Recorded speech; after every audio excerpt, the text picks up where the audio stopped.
यीशु ने अपने शिष्यों से जो आखिरी बात कही वह यह थी कि वे हर जगह जाएं और सभी को उसकी कही हर बात का पालन करना सिखाएं।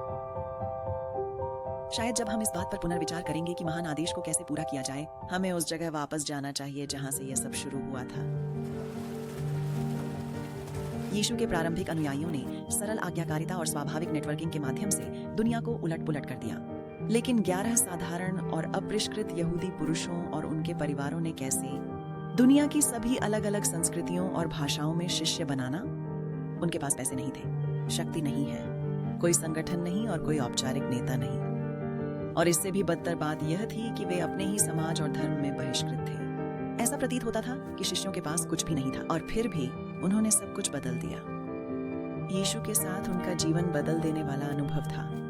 केवल आज्ञा पालन करने की इच्छा और पवित्र आत्मा की शक्ति। हाँ, और बहुत सारे संपर्क, जिसे आज हम सोशल नेटवर्क कहते हैं। परमेश्वर के प्रेम से अभिभूत होकर उन्होंने यीशु की कही बात को करने के लिए प्रेरणा पाई, इसलिए उन्होंने प्रार्थना करना शुरू कर दिया। फिर पिन्तेकुस्त के दिन पवित्र आत्मा की सामर्थ्य आई। पिन्तेकुस्त के बाद दूर दूर से यरूशलेम घूमने आए लोगों ने घर जाकर अपने मित्रों और परिवारजनों को बताया कि परमेश्वर ने क्या किया है। और जब उन लोगों ने अपने अनुभव बताए तो यीशु के बारे में खुशखबरी जंगल की आग की तरह फैल गई। तो आज हम कैसा कर रहे हैं? ईसाइयों की संख्या बढ़ी है, लेकिन दुनिया में ईसाइयों का प्रतिशत 1900 पर ही अटका हुआ है। तो समस्या क्या है और हम इसे कैसे हल कर सकते हैं? यीशु का शिष्य होने का मुख्य काम शिष्य बनाना है। लेकिन आज यीशु का अनुसरण करने का दावा करने वाले बहुत से लोग ऐसा नहीं कर रहे हैं। प्रथम शताब्दी में जिस बात ने आध्यात्मिक क्रांति उत्पन्न की वह यह थी कि शिष्यों ने शिष्य बनाए जो शिष्य बनाते थे।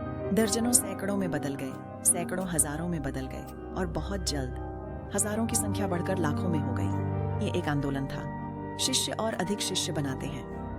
यह सब इसलिए हुआ क्योंकि साधारण लोगों ने यीशु की आज्ञा का पालन किया और प्रतिक्रिया करने वालों को भी वैसा ही करने की शिक्षा दी। यह एक ऐसा विचार है जिसका समय पुनः आ गया है।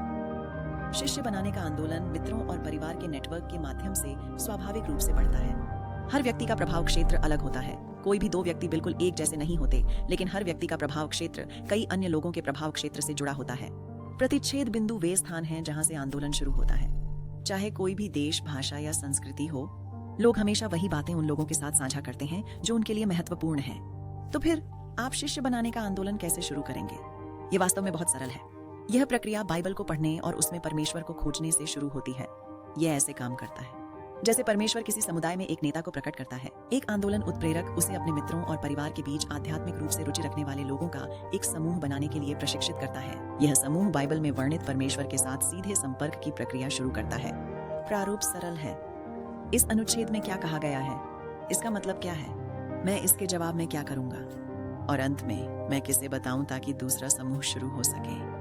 ये खोज समूह नए चर्चों के लिए लॉन्चिंग पैड हैं जो आंदोलनों में परिवर्तित हो जाते हैं। व्यक्तिगत खोज, तत्काल आज्ञाकारिता, नियमित साझाकरण, जिसके परिणाम स्वरूप लगातार प्रतिकृति बनती है।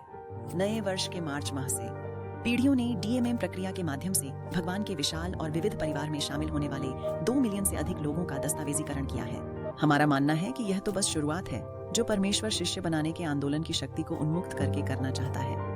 जो बात 2000 साल से भी पहले शुरू हुई थी वह आज भी सत्य है। साधारण लोग अपने प्राकृतिक नेटवर्क में शिष्यों की संख्या बढ़ा रहे हैं। महान आदेश को पूरा करने की परमेश्वर की योजना है शिष्य बनाने के आंदोलन। एक ख्याल जिसका समय आ गया है। दोबारा